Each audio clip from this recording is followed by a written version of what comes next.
Hello everyone, welcome to my channel Bibbity Bobbity Books. My name is Ellie and this is going to be my Christmas book haul.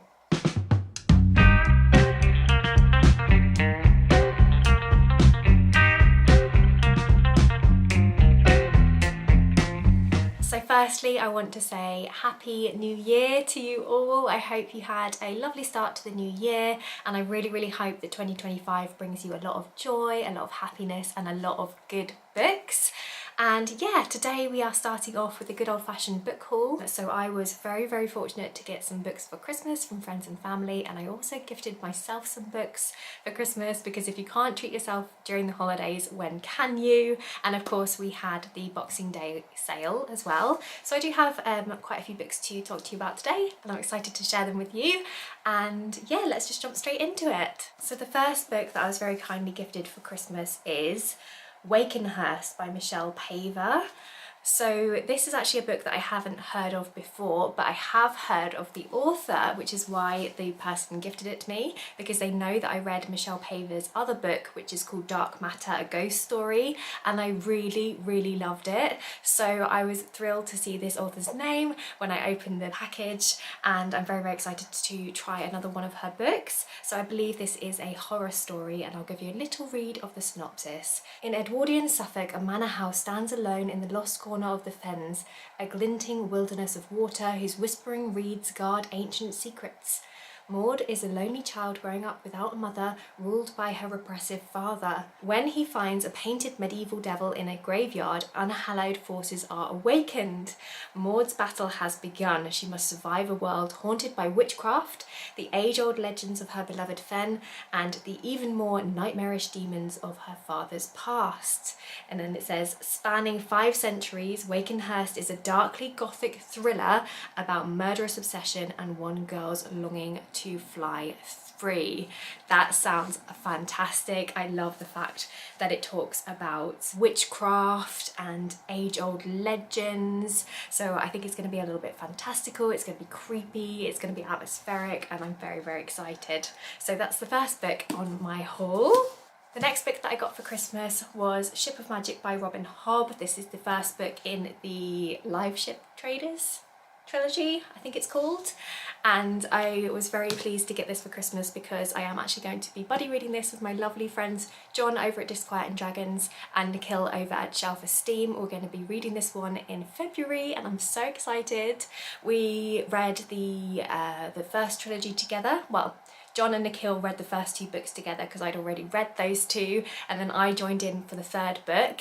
And so yeah, I'm really excited to carry on reading these books with my 2 friends and to chat about them, because Robin Hobb is just such a fantastic author in my opinion. I really love her writing. Her characterization is next to none, and I'm just so excited to get stuck into another series of hers. Although when I got this for Christmas, I felt the package and I thought this was going to be like several books, maybe 2 books wrapped together, because it's so thick. This is so chunky, so I'm a little bit intimidated to get into this one, and I'm a little bit surprised as well, considering this is the first book in a trilogy, because normally, you know, they start a little bit smaller and then maybe get chunkier throughout the series. So the fact that we're starting with such a chonker does kind of intimidate me, so I think it's going to take me a long time to get through this one, but I'm very excited. Honestly, I don't know a huge amount about this series, and I don't want to know too much about this series before I go in, because I think that's part of the fun, especially with epic fantasy, to kind of learn about the world as you go. So yes, I'm very excited to sink my teeth into this one and to get chatting with my friends. The next few books that I got for Christmas are all from the same author, and they all have the most adorable covers. So these are romance books written by Gilmore. So I'm not normally a romance reader, to be honest, but when I saw these covers I was obsessed. They are the cutest looking books. So the first one is The Christmas Tree Farm. Look how cute this cover is. And then we've got The Pumpkin Spice Cafe. Adorable. And then we've also got The Cinnamon Bun Bookstore. I mean, come on, these titles and these covers just look like the coziest things ever. Like I said, I'm not normally a romance reader, but I think these look really cozy. These two I am absolutely going to be saving for the autumn season because I think they look perfect for that, and hopefully they'll be nice little mood boosters that I can pick up when I'm fancying something a little bit easier, breezier, and to break up my reading from a lot of fantasy, chunky books that I'm hoping to read this year. So yeah, very excited to have these lovely books for Christmas. The next set of books that I got for Christmas were kind of gifted to me as a box set. So these are actually the books written by Brennan. I don't know what the series is actually called, but it starts with A Natural History of Dragons. I kind of don't really want to open this package because I am moving house soon, and so it's kind of handy that they are all together. But yeah, so this is a series of 5 books. The first book I have actually already read, A Natural History of Dragons, and I loved it. So I was thrilled to get this box set and to have the complete series because I do plan on reading some more of these this year, and if the series continues on like the first book, then I just know that I'm going to absolutely love it.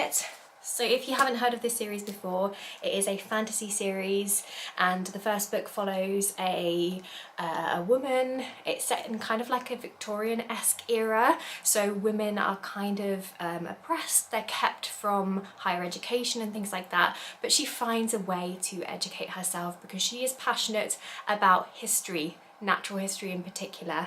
And even when she was younger, she would go out and she would find creatures and insects, and she would do her own dissection because she was just so fascinated in finding out how things work.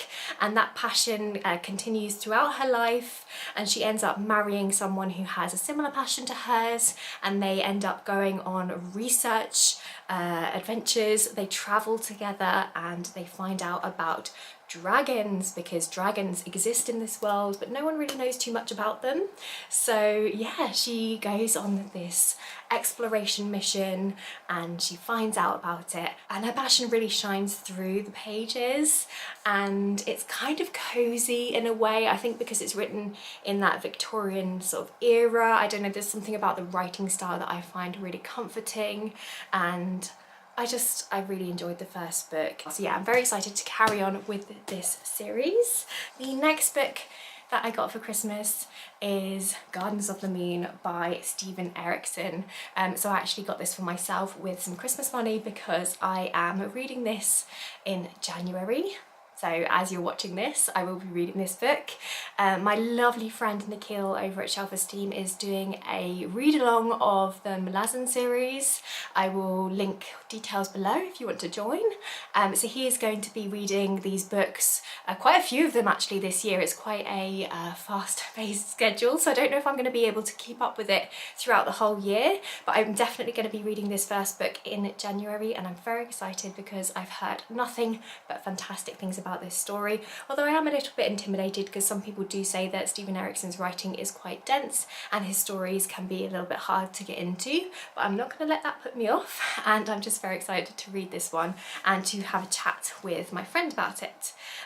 So yeah, I don't know too much about this. All I know is it's set during a time of war and conquest, and I believe it's multi-POV. It follows lots of different characters, lots of different people on the ground, so soldiers who are kind of in the thick of war really, and it's following the impact it has on them as individuals.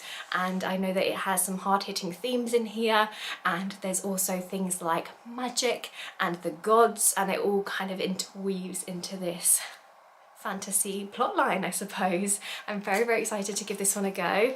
I will just read you a little bit from the very beginning. So before the prologue there is actually a little piece of writing, I guess. I don't know what you would call it, but there's some writing in italices. So I'll just read that to give you a flavour of what this story holds. So it says, "Now these ashes have grown cold, we open the old book. These oil-stained pages recount the tales of the fallen, a frayed empire, words without warmth. The hearth has ebbed, its gleam and life's spark are but memories against dimming eyes. What casts my mind, what hue my thoughts as I open the book of the fallen, and breathe deep the scent of history. Listen then to these words carried on that breath. These tales are the tales of us all, again, yet again. We are history relived, and that is all. Without end, that is all."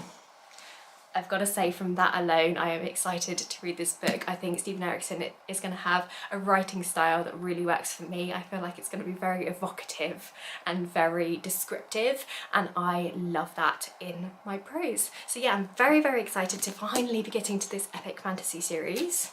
And then the last two books I have to share with you today are books I actually treated myself to during the Black Friday Waterstones sale, because they normally have a big sale where it's like 50% off hardcover books. So I treated myself to a couple. The first one is Lady Macbeth by Ava Reid. So this is a book that I've had my eye on for a little while. The cover looks fantastic. Obviously it's going to be a Shakespeare retelling, with the main character being the famous villainess Lady Macbeth herself. And I am very, very excited and intrigued about this one. From the inside it says, "The lady knows the stories that her eyes induce madness in men. The lady knows she will be wed to the Scottish brute who does not leave his warrior ways behind when he comes to the marriage bed. The lady knows his hostile, suspicious court will be a game of survival, requiring all of her wiles and hidden witchcraft to survive. But the lady does not know her husband has occult secrets of his own. She does not know that prophecy girds him like armour. She does not know that her magic is greater and more dangerous, and that it will threaten the order of the world. She does not know this yet, but she will." How good does that sound? And then the final book that I have to share with you today is this book. I'm holding it the wrong way around. This book, The Fury of the Gods by John Gwyn. So I have the first two books in this series in hardback, so I wanted to get the third one, so I've got all matching. I love the covers of these books with the big dragon on the front. I just think they're so striking. And yeah, I have read the first book in this series. It was quite a while ago actually now. I really need to get on this series, but I kind of wanted to collect more of the books so that I can binge them, because I prefer to read adult fantasy in that way, because otherwise I just forget all of the details and end up having to reread the earlier books. So I've been kind of saving them up. But the first book was a lot of fun. It is a Norse-inspired fantasy, so it has a cold, sort of snowy setting, which is really unique and really fun. And it's just full of bloody vengeance. It's multi-POV, it's got several interesting characters, it's got a lot of action in it, and it has a really cool setting. Obviously it's snowy, but it's also set on the sort of the place where the gods fell in their final battle, and there's all of these bones that are lying around the landscape, and it's just a really fun setting for a fantasy series. So yeah, I'm looking forward to finally getting to these books when I fancy them. I might end up picking these up towards the end of the year because of the snowy setting. If I want something that's kind of wintry, then maybe I'll reach for these then. We shall see. But yes, I'm very excited to add this to my shelves and to my collection. So there we have it. Those are all of the books that I was very kindly gifted for Christmas, or the books that I treated myself to for Christmas. Please do let me know if you have read any of these books before, what you thought of them, if there's any that you think I should prioritise, or just let me know what you got for Christmas, if you were lucky enough to receive any books, or you know, if you treated yourself to any books. I would just love to have a chat with you down in the comment section below. As always, don't forget to like this video if you did like it, subscribe if you want to see some more from me, and I guess I'll see you next time with another video. Bye!